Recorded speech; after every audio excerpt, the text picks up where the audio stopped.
chicken wing tight. Nigga, yeah, fuck wrong with this nigga, boss. That's crazy. Yeah. So at what point do you know that, like, you had to follow Buck, and then, like, it was essentially, did you come back on the junior reunion 2014? Yeah.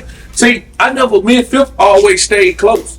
Like, when Buck and Fifth first got into it, and they was beefing, it fucked Fifth up. Then I popped up in New York. You know what I'm saying? Because he was talking about signing me. When he told me he would give me that $250, now Cooper, I was still shooting for that. And he brought me back out there. I was doing what I was supposed to do. So I'm like, damn, so I come back out here and do what I'm supposed to do now? You start fucking up, Buck. So all I knew was 50 hours trying to give me a shot. So I was like, I ain't got nothing to do with that. We always like brothers, bro. You feel what I'm saying? And Buck really wasn't fucking with me at the time. He would get mad at me about little things and leave me in Nashville. He would come fly out with Fifth them, and Fifth be like, "What's that?" And he'd be like, "Man, tell you he don't want it." So my brother Ticket's telling me he's telling him this shit. So I didn't like that shit, man. You know what I'm saying? Give me a fair shot too. You know what I mean? So what were we just talking about?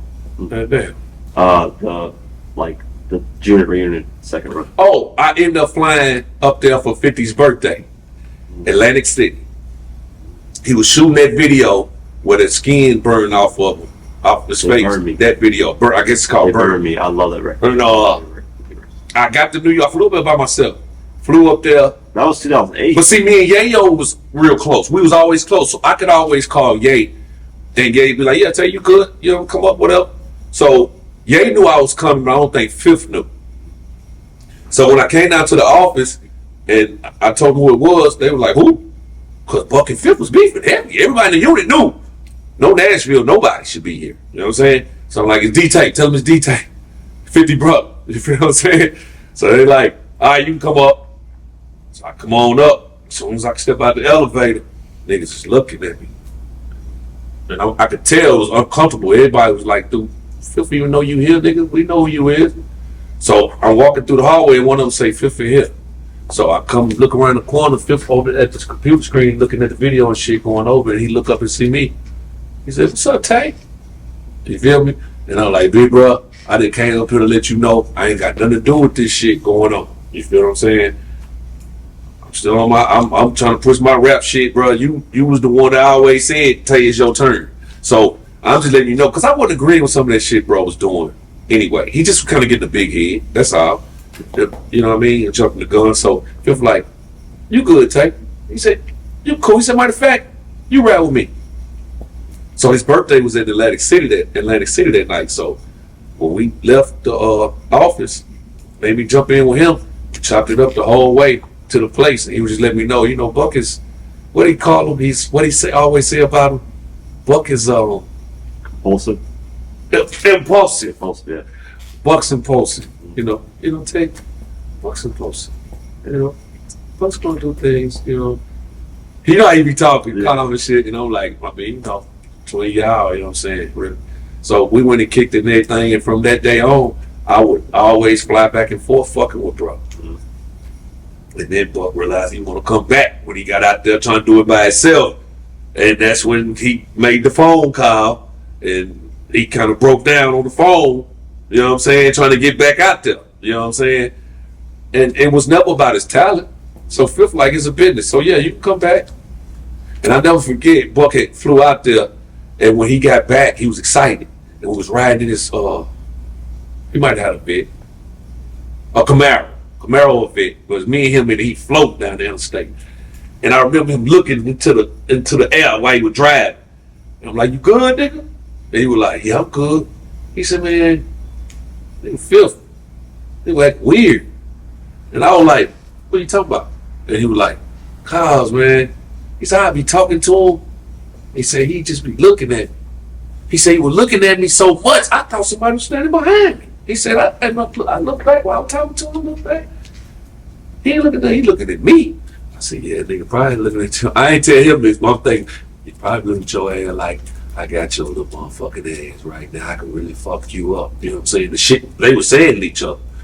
I wouldn't trust going back out there like that. And you by yourself?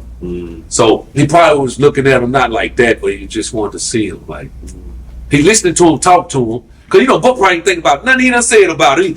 But I got this record Fifth and this motherfucker and Fifth like, yeah. I like the he probably wasn't even blinking going Fifth. Yeah. Nigga just looking at him. So he was uncomfortable, but Buck went out there and went for it again, man. What he signed to, and after that was on them. I don't get in the mix of that because they like brothers. We all like brothers. You know what I'm saying? Exactly. Yeah, we grown, so you choose your own bed and make it. Exactly. So that's interesting. It ain't about, man, Tay, you from Nashville, you supposed to go with Buck. Nah. Real is real. You know what I'm saying? Even the whole city know that. And Buck could have put a couple people in position for the city and gave everybody a couple artists opportunity. You know what I'm saying?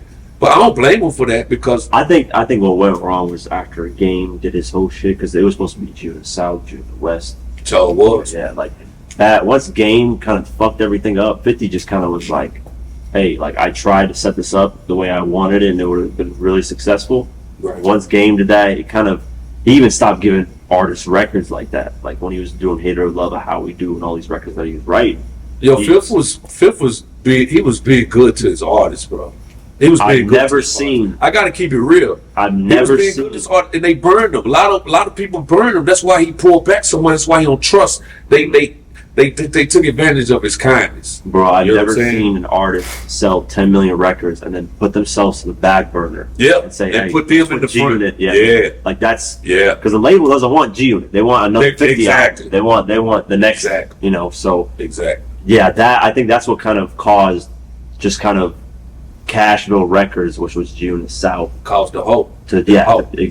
To be too many issues in between that. If you want to see this full interview without having to wait, you can join our YouTube memberships program for just $8 a month. You get the full interview, behind the scenes footage, and no ads. If you want more, you can join our Patreon at patreon.com/diverse mentality. And for $10 a month, you can not only get these full interviews immediately, but also get uncut and ad-free documentaries as well. The link is in the description for both.